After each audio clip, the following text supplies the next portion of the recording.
রমজান মাসে যখন নিত্যপণ্যের বাড়তি দামে নাভিশ্বাস উঠেছে সাধারণ মানুষের, ঠিক তখন ব্যতিক্রমী উদ্যোগ নিয়েছেন এক তরুণ উদ্যোক্তা। মাত্র 2 টাকায় আলুর চপ, বেগুনি, পেঁয়াজু সহ বিভিন্ন ইফতার সামগ্রী পাওয়া যাচ্ছে এই দোকানে।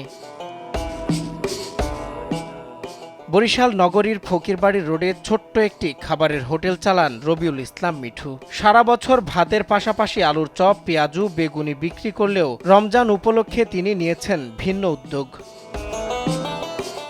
কম টাকায় ইফতার পেয়ে খুশি ক্রেতারা। তারা বলছেন, দ্রব্যমূল্যের ঊর্ধ্বগতির বাজারে এমন উদ্যোগ স্বস্তি দিচ্ছে খেটে খাওয়া মানুষদের।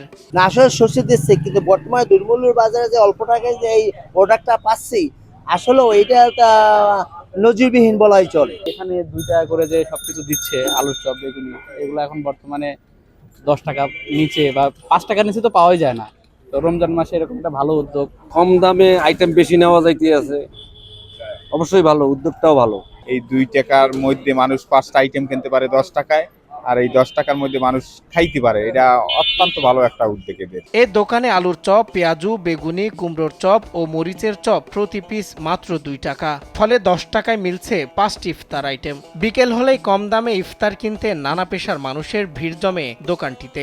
আমরা অনেকজনই কাজ করি, আমার বন্ধু বান্ধব আছে, তারাও আছে, এসে আমাদের সাহায্য সহযোগিতা করে। আমি আমার বাবার সাহায্য সহযোগিতা করি। 4-5 জনে করে, অনেকে বেতন নেয়, অনেকে ফ্রি সার্ভিস করে দিয়ে যায়। রোজার মাসে ভালো লাগে। রমজান এলেই অনেক অসাধু ব্যবসায়ী পণ্যের দাম বাড়িয়ে দেন। এতে গরিব ও মধ্যবিত্তের কষ্ট হয়। তাই তাদের কথা চিন্তা করেই মাত্র 2 টাকায় ইফতার বিক্রির এই উদ্যোগ বলে জানান রবিউল ইসলাম। বাংলাদেশে সারা বছর বাজারটা এক নিয়ন্ত্রণে থাকে, কিন্তু রমজান মাস আসলে কিছু অসাধু বিক্রেতা বাজারটা মানে সবকিছু দাম দিয়ে বাড়াইয়ে দেয়। যারা নিম্নবিত্ত আছে, মধ্যবিত্ত আছে, তাদের খুব কষ্ট হয় ইফতার কিনতে।